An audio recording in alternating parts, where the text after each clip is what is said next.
Hello and welcome back. मैं भाई एक कंसल्टेंट ऑप्टोमेट्रिस्ट। आज हम इस वीडियो में बात करेंगे मोतियाबिंद के बारे में। तो मोतियाबिंदु क्या होता है, इसके होने के क्या क्या कारण हो सकते हैं, आपको कैसे पता चलेगा कि आपकी आंख में मोतियाबिंद की समस्या हो गई है और इसका इलाज क्या है, आज हम इस वीडियो में इसी बारे में समझेंगे। तो मोतियाबिंद को हम आम भाषा में सफ़ेद मोतिया बोलते हैं और ओल्ड एज में ब्लाइंडनेस का सबसे बड़ा कारण भी मोतिया होता है। तो मोतियाबिंद को समझने से पहले हम आँख के स्ट्रक्चर के बारे में समझ लेते हैं। तो जो हमारी आँख होती है वो एक कैमरे की तरह होती है, जिसमें एक लेंस के माध्यम से लाइट रेज हमारे पर्दे पर फोकस होती हैं और जो चीज़ हम देख रहे होते हैं वो चीज़ हमें क्लियर स्पष्ट दिखाई देती है। तो जो हमारा लेंस होता है, जो आँख के अंदर लेंस होता है, वो प्रोटीन और वाटर से मिलकर के बना होता है और इसमें फाइबर का एक स्पेशल अरेंजमेंट होता है जो कि ट्रांसपेरेंसी बना करके रखता है। और जब लेंस अपनी ट्रांसपेरेंसी खोने लगता है तो उस कंडीशन को बोलते हैं मोतिया। तो मोतिया आखिर क्यों हो जाता है? तो मोतियाबिंद एक एज रिलेटेड कंडीशन है। जिस तरह हमारे एज के अकॉर्डिंग बाल पक जाते हैं, उसी के अकॉर्डिंग हमारी आँख में मोतियाबिंद भी डेवलप हो जाता है।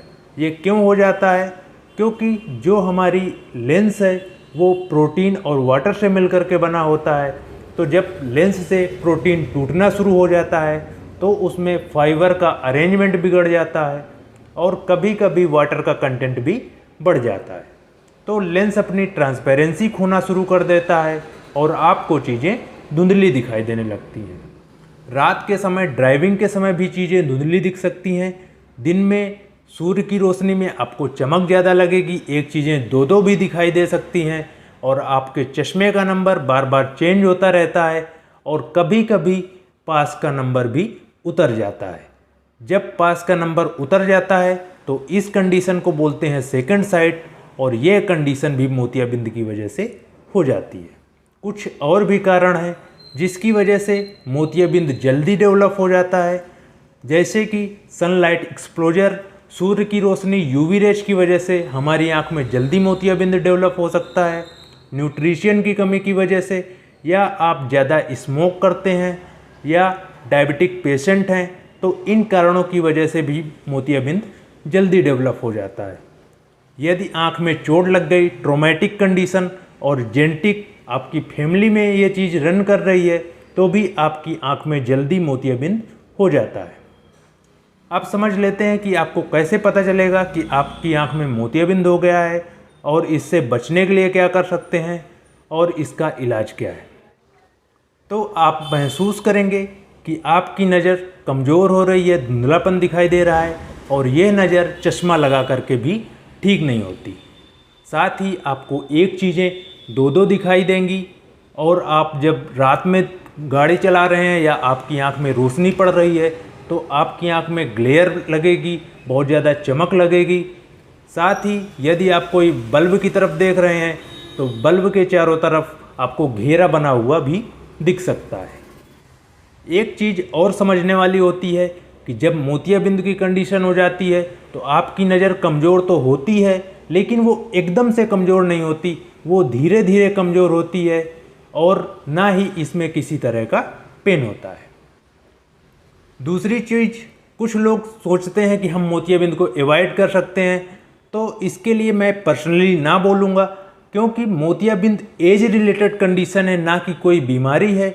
जिस तरह एज के अकॉर्डिंग हमारे बाल पक जाते हैं, हमारी स्किन में झुर्रियाँ आ जाती हैं, उसी तरह मोतियाबिंद भी एज को दर्शाता है।